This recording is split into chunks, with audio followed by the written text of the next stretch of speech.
Hello नमस्कार साथियों, आप सभी का फिर से स्वागत है एक नए वीडियो में। साथियों, आज के सेशन में मैं आप लोगों को बतलाने वाला हूं कि जो बिहार में भूमि का सर्वे चल रहा है, सर्वे का जो फॉर्म है उसको कैसे फिलअप करना है। यानी जो 3 पेज का सर्वे का फॉर्म मिल रहा है उसका फर्स्ट पेज यानी प्रपत्र 2 को हम लोग भरना सीखेंगे। ये जो फॉर्मेट देख रहे हैं ये सबसे बेस्ट फॉर्मेट है, यानी जो प्रपत्र 2 का जो फॉर्मेट ये बनाया गया है सबसे बेस्ट है, क्योंकि यहाँ पर अलग अलग प्लॉट जो है आप लोग दर्शा सकते हैं। और हमारे पास और जो है फॉर्म है, मैं उसको भी दिखाऊंगा। चलिए मैं उसको पहले दिखा देता हूँ। देखिए, ये जो फॉर्मेट है ये आप लोग को जो बिहार भूमि का ऑफिशियल वेबसाइट बनाया गया है वहाँ से इसको डाउनलोड करते होंगे, यानी ऑफिशियल रूप से इसी फॉर्म को जो है दिया गया है। तो आप लोग के पास जो है मैक्सिमम लोगों के पास यही फॉर्मेट आप लोगों को पहुँच रहा है, तो मैं रिकमेंड करूँगा कि आप लोग ये फॉर्म को फिलअप करिए। अदरवाइज एक और फॉर्म है, ये यहाँ पर देखिएगा, एक और यहाँ पर फॉर्मेट दिया गया है, ये भी प्रपत्र 2 का ही है।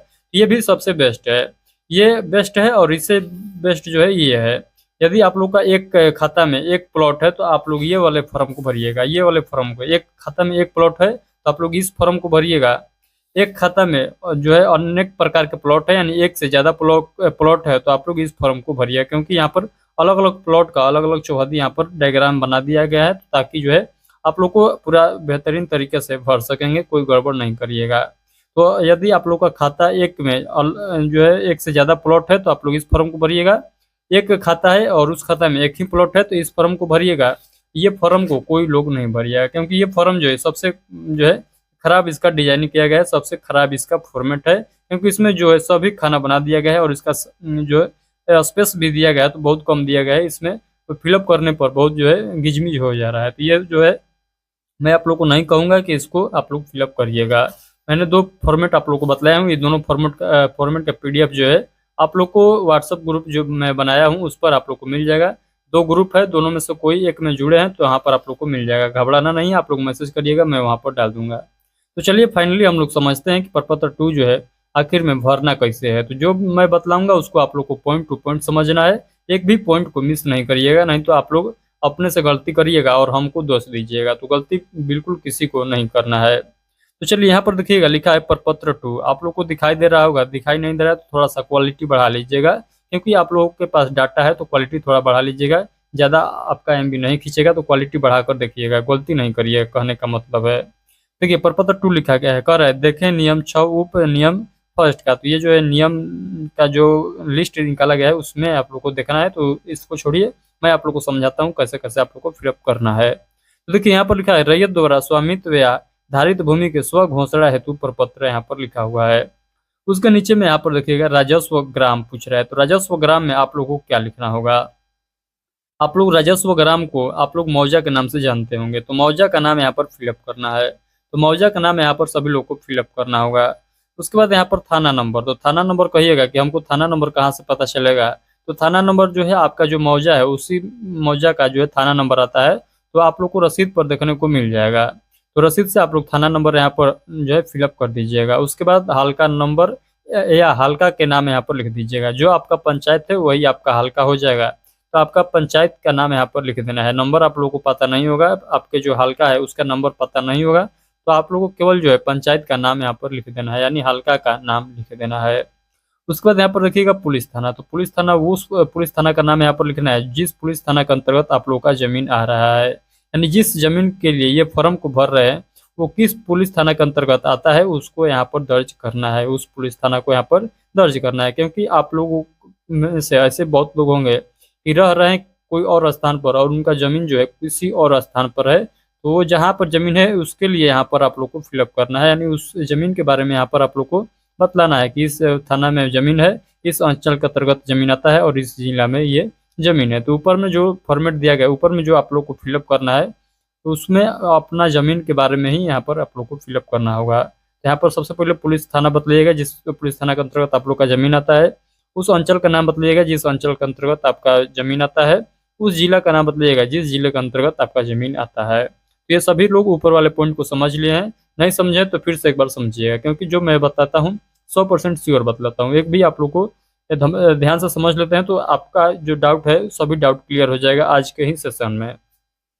तो देखिए यहाँ पर आप लोग को मौजा का नाम डालना है, यहाँ पर थाना नंबर ये आप लोग को रसीद पर मिल जाएगा। हल्का नंबर या हल्का का नाम यहाँ पर डाल सकते हैं, हल्का वही होता है जो आपका पंचायत होता है।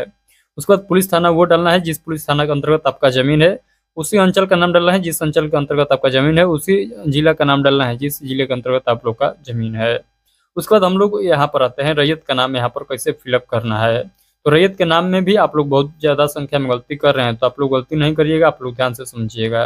देखिए यहाँ पर 3-4 कंडीशन बनेगा, मैं आप लोग को 3-4 कंडीशन बतलाऊँगा। देखिए सबसे पहले आप लोग कहिएगा कि हम लोग 4 भाई हैं, ये यानी एक से ज़्यादा भाई हैं, 2 भाई हैं, 3 भाई हैं, 4 भाई हैं, 5 भाई हैं, उन सभी के लिए ध्यान से समझिएगा। 4 भाई हैं और चाहते हैं कि चारों भाई संयुक्त रूप से हम लोग क्या करें, हम लोग फॉर्म को फिलअप करें, यानी सभी लोग एक में ही सर्वे कराएं। तब आप लोग को क्या करना होगा, आप लोग चारों भाई यहाँ पर नाम दर्ज करिएगा। यहाँ पर एक पॉइंट देकर एक भाई का नाम लिखिएगा, फिर दूसरा पॉइंट देकर दूसरा भाई का नाम लिखिएगा, फिर तीसरा पॉइंट देकर तीसरा भाई का नाम लिखिएगा। जब पूरा भाई का नाम यहाँ पर फिलअप हो जाएगा तो उसके नीचे पिता का नाम लिखकर डैश देकर उसके बाद पिता का नाम आप लोग को लिख देना है, पिता लिखकर डैश देकर पिता के नाम आप लोग को लिख देना है। तो आप लोग को समझ में आ गया। यदि आप लोग एक से ज़्यादा भाई हैं तब आप लोग को यहाँ पर सीरियल भाई आप लोग को नाम लिखना होगा। आप लोग लिखिएगा क्रम वाइज, यानी सबसे बड़े भाई का नाम लिखिएगा, उससे छोटा भाई का, उससे छोटा भाई का, ऐसे आप लोग दर्शाते चले जाइएगा। और सभी भाई का नाम खत्म हो जाएगा तो सबसे नीचे में पिताजी के नाम आप लोग लिख दीजिएगा। ये हो गया फर्स्ट कंडीशन। दूसरा आता है कंडीशन कि मान लीजिए किसी महिला के नाम पर ज़मीन है, तब हम सर्वे कैसे कराएंगे। तो किसी महिला के नाम पर ज़मीन है और वो महिला जीवित है, उन्हीं के नाम पर सर्वे कराना है। तो यहाँ पर उस महिला का नाम लिखिएगा और नीचे में पति, पिता नहीं पति का नाम लिखिएगा। उस महिला के जो पति हैं उनके नाम लिखिएगा। तो जिस महिला के नाम से आप लोग भूमि कराना चाहते हैं उस महिला के नाम और उसके पति का नाम यहाँ पर आप लोग को लिखना होगा। 2 कंडीशन मैं आप लोग को बतलाया हूँ।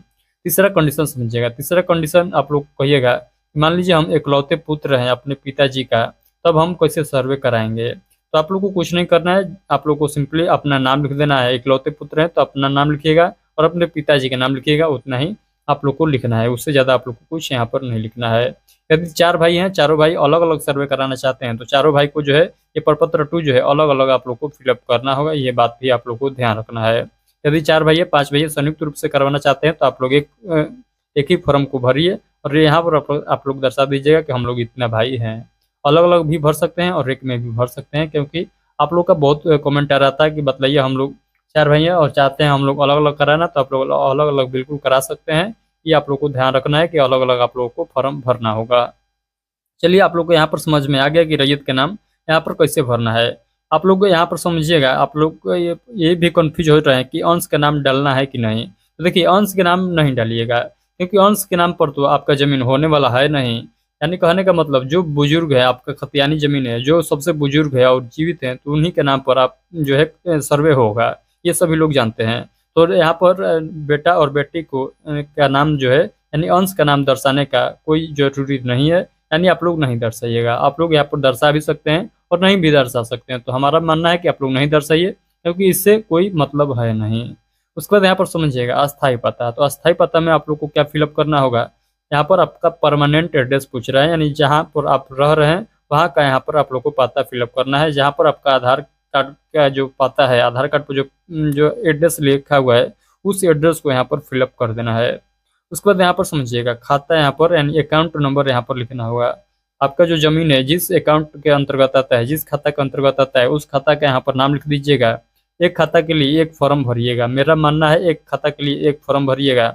अदरवाइज एक खाता में एक जो है एक ही क्या है, एक ही जो है आपका खेसरा है यानी प्लॉट है, तो आप लोग 2-3 खाता भर सकते हैं।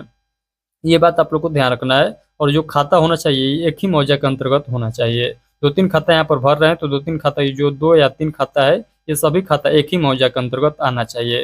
कहने का मतलब है कि आप लोग एक मौजा के लिए एक फॉर्म भर सकते हैं, एक खाता के लिए एक फॉर्म भर सकते हैं। एक मौजा के लिए एक फॉर्म और एक खाता के लिए एक फॉर्म भर सकते हैं। एक मौजा में 2-3 खाता है तब पर भी आप लोग एक फॉर्म भर सकते हैं, बट मेरा मानना है कि आप लोग एक खाता के लिए एक फॉर्म भरिएगा। उसके बाद यहाँ पर समझिएगा, मान लीजिए एक खाता आपका कोई खाता है, यहाँ पर आप लोग इस वाले बॉक्स में लिख लिए हैं। इस खाता के अंतर्गत आपका कितना प्लॉट है, 4 प्लॉट है। 4 प्लॉट यहाँ पर आप लोग का बॉक्स भी बना हुआ दिखाई दे रहा है। एक प्लॉट इसमें दर्ज करेंगे, दूसरा इसमें, तीसरा इसमें, चौथा इसमें। तो ये एक खाता है, इसमें खाता नंबर मैं लिख दिया हूँ। और एक प्लॉट जो है इसमें उस प्लॉट का नाम लिखूंगा और उस प्लॉट में जितना ज़मीन है उस ज़मीन को यहाँ पर मैं दर्शा दूंगा। और वो जो ज़मीन है, जो इस प्लॉट में जितना ज़मीन है उस यहाँ आप लोग को लिख देना है। और उस ज़मीन का चौहदी आप लोग को बतलाना है, यानी इस प्लॉट में जो ज़मीन है उसका आप लोग को चौहद्दी यहाँ पर बतलाना होगा। उत्तर में कौन कौन व्यक्ति है वो यहाँ पर देखिए, जो चौहद्दी में आप लोग नाम दर्ज करिएगा, आप लोग प्रयास करिएगा कि जो जीवित है उनका ही नाम यहाँ पर दर्ज हो, ताकि आप सभी लोग जानते हैं कि जो बिहार में भूमि का सर्वे हो रहा है, ये सर्वे में जो जीवित है उनके नाम पर जो है भूमि किया जाएगा। तो आप लोग मृत के नाम डालिएगा तो फिर हो जाएगा गड़बड़। तो वो क्या हो जाएगा, मृत के व्यक्ति का नाम डालिएगा तो उसका नाम जो है कट जाएगा, सर्वे जो होगा उसके जो जीवित है उनके नाम से होगा। तो जो जीवित है उनके नाम यहाँ पर शो करेगा। तो आप लोग जो मृत व्यक्ति का नाम डालिएगा तो फिर आप लोग का गड़बड़ हो जाएगा। तो यही आप लोग प्रयास करना है कि जो जीवित है उनका ही नाम डालिएगा। आप लोग कहिएगा कि हमको कैसे पता चलेगा, तो आप लोग को थोड़ा बहुत मेहनत करना पड़ेगा। गांव में ज़मीन है तो गांव में आप लोग किसी व्यक्ति से पता करिए कि हमारे जो खेत के बगल में है इस दिशा में कौन व्यक्ति है और वो व्यक्ति जिंदा है कि नहीं है, नहीं है तो उनके पुत्र का नाम डाल दीजिएगा। तो कहने का मतलब सिंपल है कि आप लोग जीवित व्यक्ति का ही नाम दर्ज करिएगा चौहद्दी में। तो यहाँ एक प्लॉट हो गया, उस प्लॉट का यानी जो प्लॉट यहाँ पर लिख रहे हैं उसी प्लॉट का जो ज़मीन है उसको यहाँ पर लिखना होगा। फिर दूसरा प्लॉट इसमें लिखिएगा, उस प्लॉट में जो ज़मीन है उसको यहाँ पर दर्ज करिएगा। फिर उसी प्रकार तीसरा प्लॉट लिखिएगा, तीसरा प्लॉट में जितना ज़मीन है यहाँ पर दर्ज करिएगा। और तीसरा प्लॉट का जो भी चौहद्दी है यहाँ पर आप लोग दर्ज कर दीजिएगा यानी लिख दीजिएगा। तो हर प्लॉट का अलग अलग चौहद्दी लिखना है, हर प्लॉट का अलग अलग रकबा लिखना है। ये बात मैं बतलाना चाहता हूँ, आप लोग को सिंपल फॉर्मेट में समझना है। तो इसी प्रकार से आप लोग को भर लेना है। आप लोग कहिएगा मेरे खाता में यानी एक खाता में 4 प्लॉट से भी अधिक जमीन है, तब हम कैसे फॉर्म को भरेंगे। तो आप लोग को कुछ नहीं करना है, फिर से एक इस पेज को निकलवा लेना है, इसका जीरोक्स निकलवा लीजिएगा और इसी फॉर्म के साथ यानी 4 प्लॉट यहाँ पर दर्ज करिएगा। मान लीजिए 6 प्लॉट है एक खाता में, तो 2 प्लॉट के लिए फिर से एक पेज को निकालना होगा और उसमें केवल आप लोग को प्लॉट लिख देना है यानी खाता लिख देना है और जो 2 प्लॉट बच रहा है उस प्लॉट को यहाँ पर दर्ज कर दीजिएगा और इसके जस्ट पीछे जो है आप लोग पेंचअप कर दीजिएगा। बस इतना ही करना है। यानी आप लोग को 4 प्लॉट से भी ज़्यादा ज़मीन है तो इसका जीरोक्स निकलवाना है, उसमें ऊपर वाला लाइन कुछ फिलअप नहीं करना है, बस उसमें खाता लिख दीजिएगा, प्लॉट रकबा और चौहद्दी लिख दीजिएगा। बस इतना ही आप लोग को लिखना होगा। तो चलिए अब हम आगे समझते हैं। तो इतना आप लोगों को समझ में आ गया है खाता कैसे डालना है, खेसरा, रकबा और चौहद्दी कैसे लिखना है। जिन जिन को समझ में आ गया है सभी लोग इस सेशन को लाइक कर दीजिए और अपने दोस्तों के पास शेयर जरूर कर दीजिएगा। समझिए अब यहाँ पर हम लोग देखेंगे, यहाँ पर पूछ रहा है कि किस ज़मीन का यानी किस टाइप का आपका ज़मीन है। क्या आप लोग जो ज़मीन के बारे में ये फॉर्म भर रहे हैं वो ज़मीन पर मकान बना है या खेती करते हैं, यही आप लोग को बतलाना है कि वो जो ज़मीन है वो किस टाइप का ज़मीन है। यदि आप लोग का जो ज़मीन है, जिस ज़मीन के लिए आप लोग फॉर्म भर रहे हैं वो खेत वाला ज़मीन है यानी उसमें आप लोग खेती करते हैं, तो आप लोग को क्या लिखना होगा, उसमें आप लोग को लिखना होगा धनहर। तो खेती वाला ज़मीन है तो आप लोग क्या लिखिएगा, धनहर लिखिएगा। यदि आपका ज़मीन जो है मकान वाला है तो आप लोग क्या लिखिएगा, मकान लिख दीजिएगा। तो सिंपल में जो प्लॉट है उसके सामने आप लोग को लिख देना है धनहर, ये प्लॉट है तो धनहर लिखिएगा, मकान वाला है तो मकान वाला लिखिएगा। इस प्रकार से आप लोग को लिख लेना है। उसके बाद यहाँ पर कर रहे हैं शेष को छोड़कर लगान। तो यहाँ पर आप लोग कन्फ्यूज हो रहे हैं कि यहाँ पर हम लगान कैसे फिलअप करेंगे। तो लगान देखिए, रसीद पर जाइएगा, तो रसीद पर जाइएगा तो आप लोग को लगान दिखाई देगा। तो चलिए मैं थोड़ा देर के लिए आप लोग को बतलाता हूँ कि आप लोगों को लगान कहाँ से लिखना है, तो थोड़ा सा वेट कर लीजिएगा। तो देखिए मैं एक रसीद लिया हूँ, इस पर आप लोग को बतलाऊंगा कि लगान जो है कहाँ से आप लोग को प्राप्त होगा। तो देखिए ये रसीद है, ऊपर का डिटेल मैं आप लोग को नहीं दिखा सकता हूँ क्योंकि वीडियो पर प्राइवेसी आ जाएगा यानी यूट्यूब से ये वीडियो रिमूव हो जाएगा, तो इसलिए मैं पूरा डिटेल नहीं दिखा सकता हूँ। यहाँ पर समझिएगा, जो काम का बात है मैं आप लोग को समझाता हूँ। लगान कहाँ से लिखना है, तो कह रहा है फॉर्म पर देखिएगा, कह रहा है शेष को छोड़कर लगान आप लोग को क्या करना है, फिलअप करना है। यहाँ पर साफ साफ लिखा है शेष को छोड़कर लगान बतलाइए कितना है, सालाना लगान आप लोग को बतलाना है। तो यहाँ पर समझिएगा, ये जो है यहाँ पर देखिएगा, यहाँ पर वृत्तीय वर्ष लिखा है और यहाँ पर सालाना दर लिखा है। इसके नीचे देखिएगा तो 0.110 लिखा है, 10 लिखा है। तो यहाँ पर जो है ये 10 पैसा क्या है, 10 पैसा इसका लगान है यानी 1 साल का ये 10 पैसा लगान है। ये देखिएगा इस लाइन में देखिएगा तो ये शेष लगान है, तो इसको नहीं लिखना है यानी इसको इंक्लूडिंग नहीं करना है। 14 पैसा जो लिखा गया है इसको नहीं जोड़ना है। केवल हम लोग को जो यहाँ पर दिखाई दे रहा है, जो सबसे ऊपर में और सबसे पहले जो दिखाई देगा उसी को हम लोग को लिखना होगा। आप लोग क्या गलती कर रहे हैं, ये जो आप लोग रसीद कटाए हैं टोटल जो अमाउंट लगा है उसको लिख दे रहे हैं। ऐसा गलती आप लोग को बिल्कुल नहीं करना है। आप लोग को उसे सालाना लगान पूछ रहा है तो जो सबसे ऊपर में और सबसे पहले जो दिखाई देगा इसी को आप लोग को फिलअप करना है। तो आप लोग को समझ में आ गया, जिनको समझ में आ गया है हम सब कर दीजिएगा। चलिए आप लोग को समझ में आ गया कि लगान कैसे फिलअप करना है। अब समझिएगा यहाँ पर अब हम लोग क्या समझेंगे, तो यहाँ पर शेष को छोड़कर लगान ये तो हम लोग देख चुके हैं, जमाबंदी संख्या। तो जमाबंदी संख्या आप लोग को रसीद पर मिल जाएगा। तो जमाबंदी संख्या जिनको जो है रसीद पर मिल जाएगा वो लिख लेंगे, जिनको नहीं मिलेगा कोई लिखने की जरूरत नहीं है, आप लोग छोड़ भी सकते हैं। तो जिनके रसीद पर मेंशन है जमाबंदी संख्या वो यहाँ पर लिख देंगे, जिनके जो है रसीद पर जमाबंदी संख्या मेंशन नहीं रहेगा वो छोड़ देंगे, कोई दिक्कत वाली बात नहीं है। अब यहाँ पर समझिएगा 10 नंबर जो पॉइंट यहाँ पर लिखा गया है, ये 10 नंबर में हम लोग को क्या फिलअप करना है। तो 10 नंबर में आप लोग को ये बतलाना है कि जो ज़मीन है, जिस ज़मीन के लिए आप लोग ये फॉर्म को फिलअप कर रहे हैं, वो आप लोग के पास जो है किस प्रकार से ज़मीन आया है। क्या आपके दादा परदादा के नाम से ज़मीन है और आपको वंशानुगत तो ज़मीन मिला हुआ है, यानी खतियानी ज़मीन है और आप उस खानदान से हैं, तब आप लोग को ज़मीन मिला है। तो आप लोग को बतलाना होगा, यदि खतियानी ज़मीन होगा तो आप लोग को क्या लिखना होगा, उत्तराधिकार लिखना होगा। यदि आप लोग का ज़मीन जो है किना हुआ ज़मीन है, यानी किसी व्यक्ति से किना हुआ ज़मीन है, केवाला वाला ज़मीन है, तो आप लोग को लिखना होगा क्रय। या आपका जो ज़मीन है बंदोबस्त तरीका वाला ज़मीन है तो आप लोग को बंदोबस्त लिखना है। या आप लोग का दान वाला है तो दान यहाँ पर लिख सकते हैं। तो ये चारों पांचों पॉइंट में से जिस प्रकार से आपका ज़मीन है उस प्रकार से लिख सकते हैं। इसके अंतर्गत तब पर भी आपका ज़मीन नहीं आता है तो आप लोग अन्य भी यहाँ पर लिख सकते हैं। तो आप लोग फिर से समझिएगा, आपका जो ज़मीन है खतियानी ज़मीन है तो उत्तराधिकार लिखिएगा, किना हुआ ज़मीन है तो क्रय लिखिएगा, यहाँ पर देखिए क्रय लिखा हुआ है, तो किना हुआ ज़मीन है तो क्रय लिखिएगा, दान वाला ज़मीन है तो दान लिखिएगा, बंदोबस्त वाला ज़मीन है तो बंदोबस्त लिखिएगा। और इन चारों पॉइंट से अलग किसी प्रकार से आपके पास ज़मीन आया है तो आप लोग अन्य भी लिख सकते हैं। तो आप लोगों को समझ में आ गया कैसे यहाँ पर भरना है। यहाँ पर 11 नंबर पॉइंट में देखिएगा, यहाँ पर आप लोगों को कुछ फिलअप नहीं करना है, ये यहाँ पर वो व्यक्ति फिलअप करिएगा जिनके ज़मीन पर कोई विवाद है। तो यहाँ पर आप लोग को शिकायत दर्ज करने के लिए यहाँ पर एक फॉर्म बना दिया है। मान लीजिए आपका जो ज़मीन है किसी व्यक्ति ने आपकी ज़मीन पर कब्जा किया है, तो आप लोग को बतलाना होगा कि ये हमारा ज़मीन है, ये ज़मीन पर ये फलाना व्यक्ति जो है कब्जा किए हुए हैं, यानी आप लोग यहाँ पर शिकायत कर सकते हैं। आप लोग और एक बात को शिकायत कर सकते हैं, जैसे कि आपके रसीद पर कोई और प्लॉट दिखा रहा है, कोई और जो है जो है खाता दिखा रहा है और आपके केवाला पर कुछ और दिखा रहा है, तो आप लोग यहाँ पर लिख कर बतलाइएगा कि हमारा केवाला पर इतना जो है खाता संख्या बतला रहा है और रसीद पर इतना बतला रहा है। तो यहाँ पर आप लोग वो शिकायत भी कर सकते हैं, यानी जिस प्रकार का शिकायत है यहाँ पर आप लोग टाइप करके यहाँ पर लिख सकते हैं। उसके बाद आप लोग समझिएगा, यहाँ तक तो सभी लोग को समझ में आ गया है कि 1 से लेकर हम लोग 11 तक आप लोग को मैं बतलाया हूँ कि कैसे कैसे आप लोग को फिलअप करना है। अब हम लोग समझते हैं नीचे में, तो नीचे में यहाँ पर देखिएगा सभी लोग, यहाँ पर लिखा है मैं या हम घोषणा करता हूँ या करते हैं कि स्व घोषणा में की गई प्रविष्टि मेरा या हमारी जानकारी में सही है। स्व घोषणा में किसी गलत प्रविष्टि के लिए मैं, हम या खुद जिम्मेदार होंगे। यहाँ पर नोट में लिखा हुआ है कि इस प्रपत्र को 2 प्रतियों में दाखिल किया जाएगा। एक प्रति आवेदक को प्राप्तकर्ता जो है पर्दा या कर्मी द्वारा हस्ताक्षर तथा आवेदन की तारीख एवं क्रमांक अंकित कर प्राप्ति के प्रमाण के रूप में लौटाया जाएगा। ये जो नोट में जो लिखा है इसका मैं अर्थ आप लोग को समझा देता हूँ। आप लोग जब फॉर्म को जमा करने जाइएगा, मान लीजिए आप लोग को ऑफलाइन जमा करना है, तो आप लोग पूरा इस फॉर्म को फिलअप कर लीजिएगा। सिग्नेचर विग्नेचर करने के बाद, डेट उट डालने के बाद आप लोगों को क्या करना है, इसका एक जीरोक्स करा लेना है। तो इसका एक जीरोक्स करा लीजिएगा, जब जमा करने जाइएगा इसके साथ पूरा डॉक्यूमेंट लगा दीजिएगा ज़मीन का।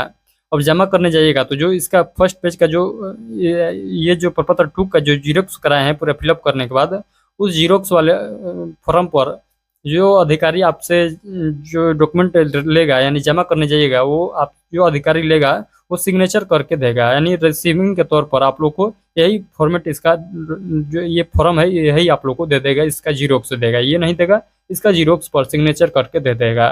तो कहने का मतलब है आप लोग इसका जीरोक्स भी ले जाइएगा एक। तो आप लोग सभी लोग ध्यान से समझिएगा। तो यदि आप लोग ऑफलाइन जमा करने जा रहे हैं तो इसका एक जीरोक्स ले लीजिएगा, क्योंकि इस पर सिग्नेचर करके आप लोग को प्रूफ के तौर पर ये रसीद टाइप पर दे देगा। चलिए यहाँ पर समझिएगा, यहाँ पर आप लोग को स्थान डालना है। तो स्थान आप लोग अस्थायी पता वाला डाल दीजिएगा, जहाँ से आप लोग फॉर्म को फिलअप कर रहे हैं वहाँ उस स्थान का नाम यहाँ पर फिलअप कर लेना है। उसके बाद यहाँ पर आधार संख्या है। यहाँ पर 4 भाई हैं, 5 भाई हैं, 4 भाई 5 भाई मिलकर यहाँ पर फिलअप किए हुए हैं। तो चारों 5 भाई का यहाँ पर आधार नंबर लिखिएगा, एक भाई का यहाँ पर आधार नंबर लिखिएगा। उसके बाद पोस्ट घेर कर उस जिस व्यक्ति का यहाँ पर आधार कार्ड लिखे हैं उस व्यक्ति का यहाँ पर नाम मेंशन कर दीजिएगा। उसी प्रकार दूसरा का आधार कार्ड लिखिए, पोस्ट में घेर कर जिसके आधार कार्ड लिखे हैं उसका नाम आप लोग को लिख देना है। तो 3 भाई हैं तो तीनों भाई का आधार कार्ड लिखिएगा। इसी प्रकार से आप लोग को लिखना है और आप लोग मेंशन कर दीजिएगा बगल में कि ये जो आधार कार्ड लिखे हैं ये किस किस व्यक्ति का है। उसके बाद यहाँ पर समझिएगा तिथि आप लोगों को कब यहाँ पर मेंशन करना है। जब आप लोग सोचिएगा कि नहीं आज हमको ये फॉर्म को जमा करना है ऑफलाइन या ऑनलाइन, दो ऑप्शन है, आप लोग ऑनलाइन भी जमा कर सकते हैं, ऑफलाइन जमा कर सकते हैं, दोनों में से कोई एक करना है। तो आप लोग ये भी कंफ्यूज हो रहे हैं कि क्या ऑनलाइन करा कर ऑफलाइन जमा भी करना है, तो बिल्कुल नहीं करना है, दोनों में से कोई एक करिएगा। क्योंकि जो है दोनों ऑप्शन जो है सेम है। तो आप लोग ऑफलाइन जमा करिएगा तो वो भी क्या करेगा, वो भी ऑनलाइन करेगा। तो आप लोग ऑनलाइन खुद से भी कर सकते हैं या ऑफलाइन जमा कर जो अधिकारी है उनसे भी ऑनलाइन करा सकते हैं। उसके बाद यहाँ पर आप लोग को तिथि कब डालना है, जब आप लोग मुंड बना लीजिएगा कि नहीं आज हम लोग को ऑनलाइन अपलोड कराना है या ऑफलाइन ले जाकर जमा करना है, तो उस तिथि को यहाँ पर मेंशन करिएगा। उसके बाद यहाँ पर मोबाइल नंबर प्रयास करिएगा कि एक से ज़्यादा देने का, क्योंकि आज के डेट में सब लोग जानते हैं कि रिचार्ज इतना महंगा हो चुका है कि आप लोग रिचार्ज नहीं करा पा रहे हैं और मोबाइल जो है तो उस पर इनकमिंग बंद हो जा रहा है। तो आप लोग एक से ज़्यादा मोबाइल नंबर यहाँ पर लिख दीजिएगा ताकि एक पर ना भी लगे तो दूसरा पर लग जाए। ताकि आप सभी लोग जानते हैं कि जब बिहार में भूमि का सर्वे हो रहा है तो अभी तो फार्म जमा हो रहा है, जब अधिकारी आपके गांव पहुंचेंगे जमीन का नाप तोल करेंगे तब आप लोग को इसी नंबर पर वो कांटेक्ट करेंगे, आप लोग को बुलाएंगे। तो इस नंबर पर आप लोग को वही नंबर देना है, दोनों नंबर आप लोग चालू हालत वाला ही दीजिएगा। यहाँ पर आप लोग समझ लिए हैं।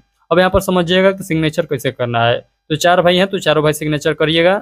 यदि आप लोग चारों भाई किसी कारणवश सिग्नेचर नहीं कर सकते हैं तो कोई दिक्कत वाली बात नहीं है, एक भाई है तो एक भाई भी यहाँ पर सिग्नेचर कर सकते हैं।